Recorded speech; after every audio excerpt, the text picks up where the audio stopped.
In this section you will get introduction and principles of EPR spectroscopy.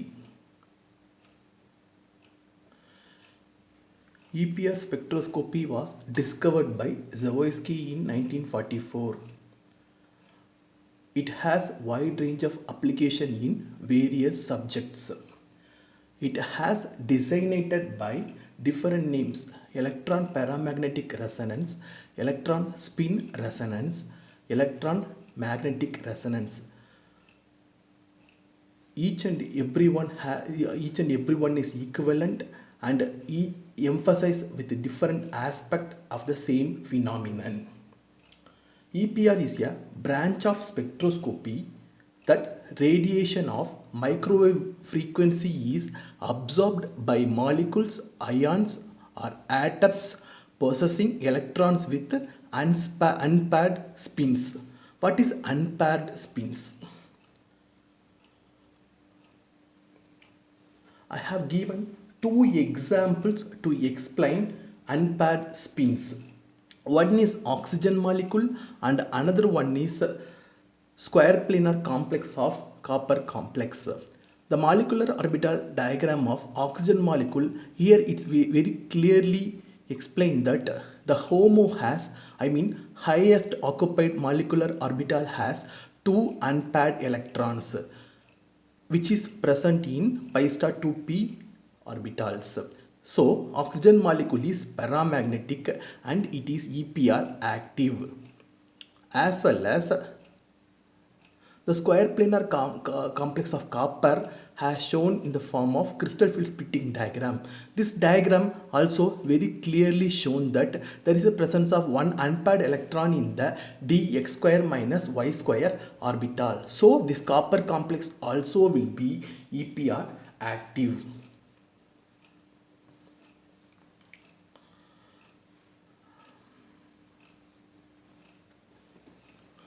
Different energy state arise from the interaction of the unpaired electron spin moment with the magnetic field is called as an electronic Zeeman effect.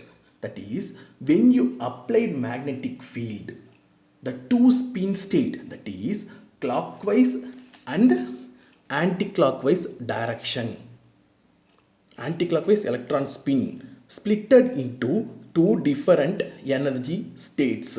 That is removal of degeneracy when you applied magnetic field. That when H is equal to 0, that means no magnetic field, two spin states have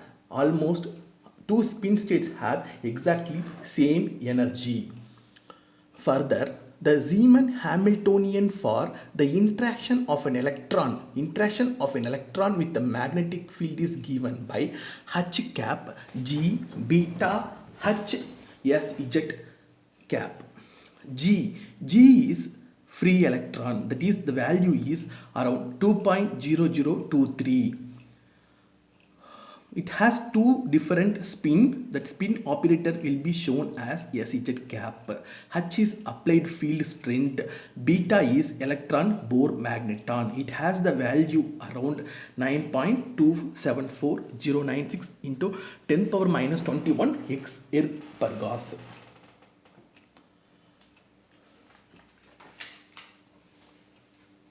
Here we have to note very important point that electron have negative charge. So electron spin with anti-clockwise direction aligned with the magnetic field has lower energy than clockwise electron spin. This situation is contrast in NMR. Delta E is equal to G beta H. This equation will be valid. The electron resonance take place. When this equation is valid, when this equation obeys, the electron resonance can take place from the lowest energy state to highest energy state. For a commonly using magnetic field of strength in EPR experiment, the energy difference between two state is, the energy difference between the two state is equal to microwave region, which has the frequency of 1 to 300 gigahertz.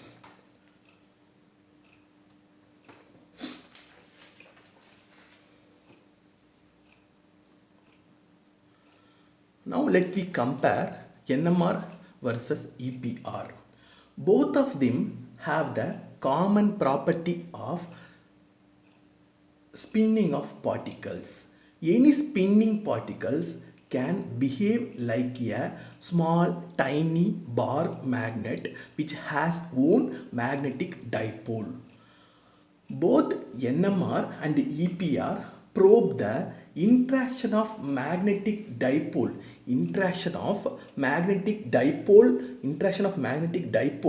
with the applied magnetic field and electromagnetic radiation of the appropriate wavelength.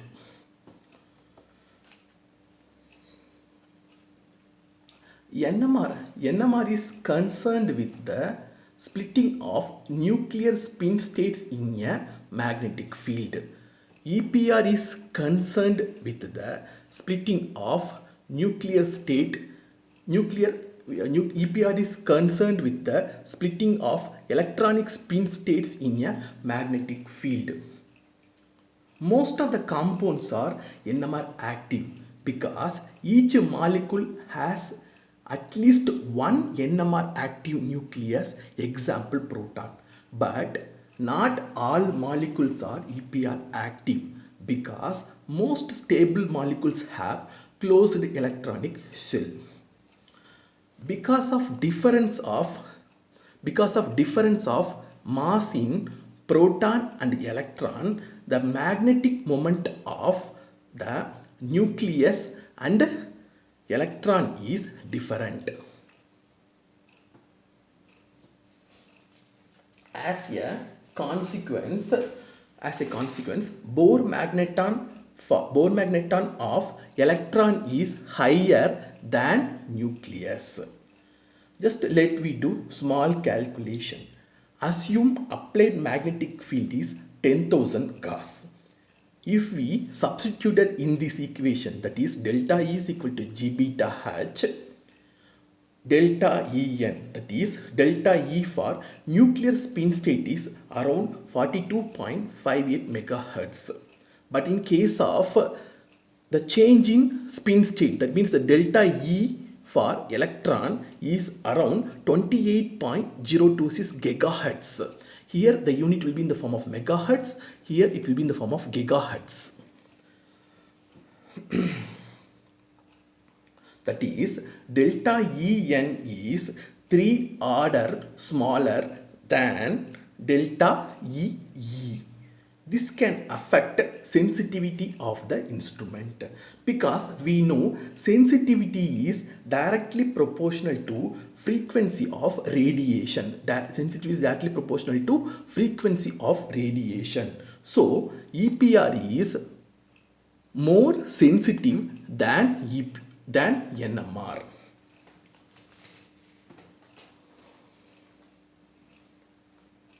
So to characterize samples, EPR needs very small concentration in the range of micromolar, but because of low sensitivity, NMR needs the concentration around the range of millimolar.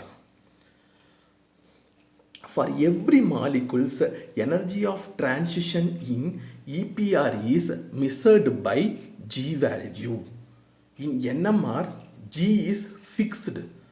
So, the resonance energy is measured by shielding constant, that is chemical shift. Similarly, the relaxation time is inversely the relaxation time, that is electron or nuclear spin moving from the excited state to ground state is called as relaxation time. In case of EPR, the electron relaxation time is faster than nucleus relaxation time. the electron relaxation time is around the range of microsecond. The nuclear relaxation time is around the range of seconds. That means the relaxation time for electron is very faster than nucleus. That can affect the line width of the peak.